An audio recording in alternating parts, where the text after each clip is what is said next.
नमस्कार मंडळी, welcome back to my channel गपशप पॅन्डेट. चला तर पाहूया श्री रामचरितमानस या पुस्तकाचा पुढचा भाग. जातेवेळी अत्यंत अपशकुन होऊ लागले. गिधाडे उठून त्याच्या डोक्यावर फिरू लागले, परंतु तो आता काळाच्या जबड्यात होता, त्यामुळे तो कोणताही अपशकुन मानत नव्हता. तो म्हणाला, युद्धाचा डंका वाजवा. निशाचरांची अपार सेना निघाली.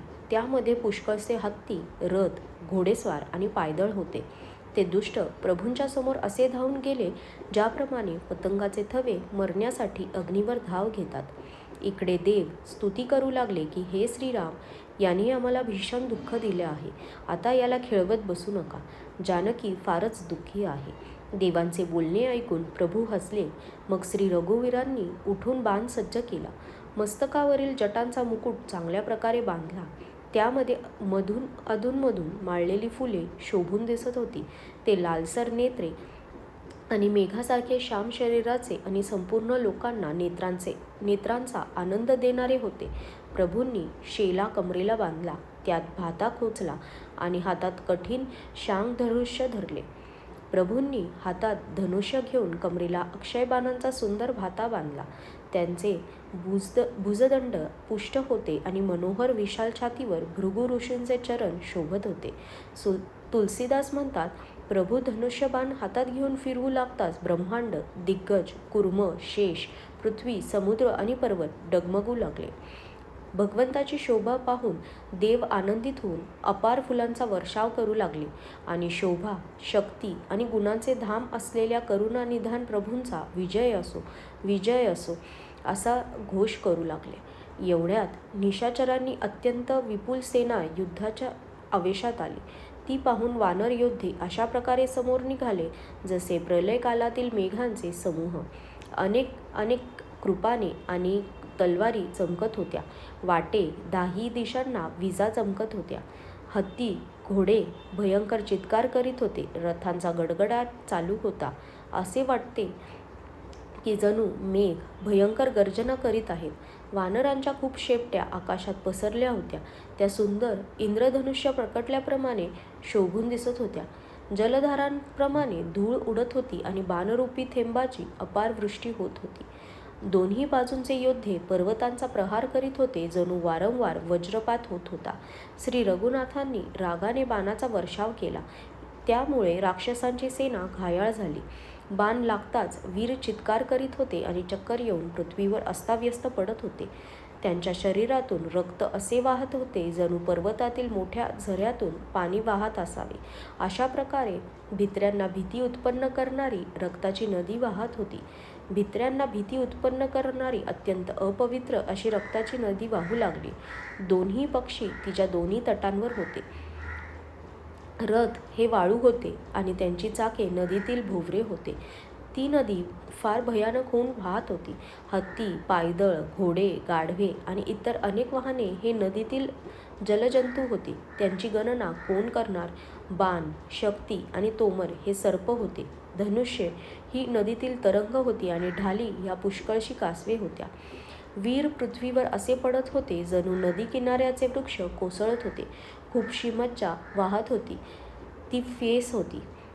भित्र्यांना हे पाहून भीती वाटत होती, तर उत्तम योद्ध्यांना मनात आनंद वाटत होता.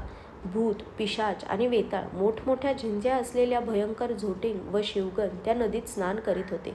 कावळे व घारी या तुटलेल्या भुजा घेऊन उडत होते आणि एक दुसऱ्यांकडून हिसकावून घेऊन खात होते.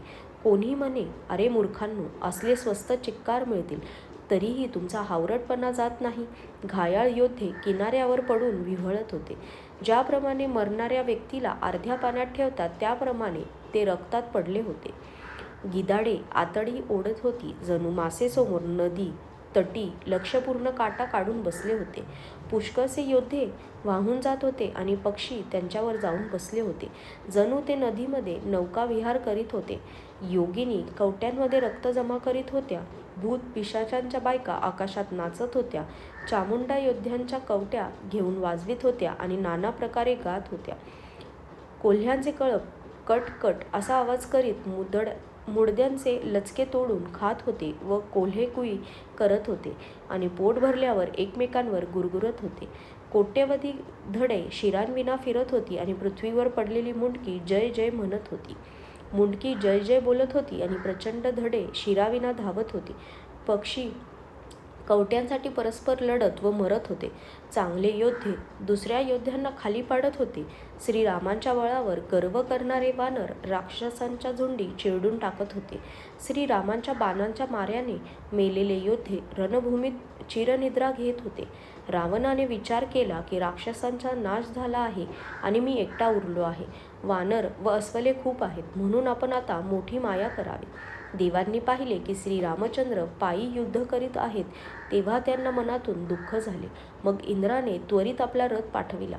त्याचा सारथी मातली हा मोठ्या आनंदाने रथ घेऊन निघाला. त्या दिव्य, अनुपम आणि तेजोमय रथावर कोसलपुरीचे राजा श्री रामचंद्र आनंदाने चढले. त्याला 4 चपळ, मनोहर, अजर, अमर आणि मनाच्या वेगाने चालणारे देवलोकीचे घोडे झुंपले होते. श्री रघुनाथ रथावर आरूढ झालेले पाहून वानरांना अधिक बळ आले व ते धावले. वानरांचा मारा सहन होत नव्हता, तेव्हा रावणाने माया केली. फक्त श्री रघुनाथांवर तिचा परिणाम झाला नाही. सर्व वानर व लक्ष्मण यांना ती माया खरी वाटली.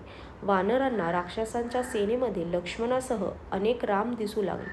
बरेच राम लक्ष्मण पाहून वानर व अस्वले घाबरली. मायेमुळे लक्ष्मणासह सारी सेना चित्रात रेखाटल्याप्रमाणे स्तब्ध उभी राहिल्यासारखी दिसू लागली. आपली सेना भयभीत झालेली पाहून दुःखांचे हरण करणाऱ्या भगवान श्रीहरींना धनुष्यावर बाण चढवून क्षणात सर्व माया हरण केली. तेव्हा वानरांची सेना पुन्हा आनंदून गेली. मग श्रीराम सर्वांकडे पाहत गंभीरपणे म्हणाले, हे वीरांनो, तुम्ही सर्वजण थकून गेला आहात, म्हणून आता माझे व रावणाचे द्वंद्व युद्ध पहा. असे म्हणून श्रीरामांनी ब्राह्मणांच्या चरणी नमन करून आपला रथ हाकला.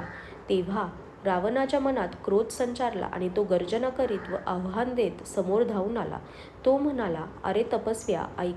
तू युद्धामध्ये ज्या योद्ध्यांना जिंकलेस त्यांच्यासारखा मी नाही. माझे रावण आहे. माझी कीर्ती संपूर्ण जगाला माहीत आहे.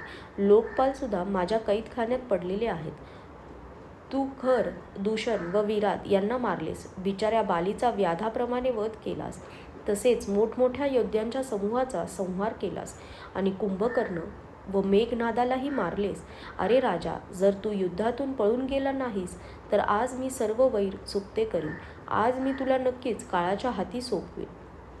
अजिंक्य रावणाशी तुझा सामना आहे.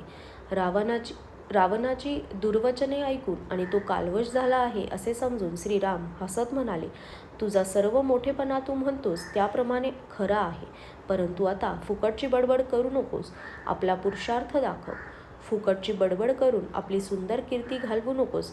क्षमा कर, तुला नीती काय ती सांगतो. जगात 3 प्रकारचे पुरुष असतात, गुलाब, आंबा आणि फणसासारखे. पहिला गुलाब हा फूल देतो, दुसरा आंबा फुले व फळे देतो आणि तिसरा फणस फक्त फळ देतो. अशा प्रकारे पुरुषांमध्ये काही बोलतात पण करत काही नाही. दुसरे बोलतात आणि करतात सुद्धा, आणि तिसरे फक्त करतात परंतु बोलून दाखवत नाहीत. श्रीरामांचे बोलणे ऐकून तो मोठ्याने हसून म्हणाला, मला शिकवतोस? माझ्याशी वैर करताना भ्याला नाहीस आणि आता जीव प्रिय वाटू लागला. आजच्यासाठी धन्यवाद.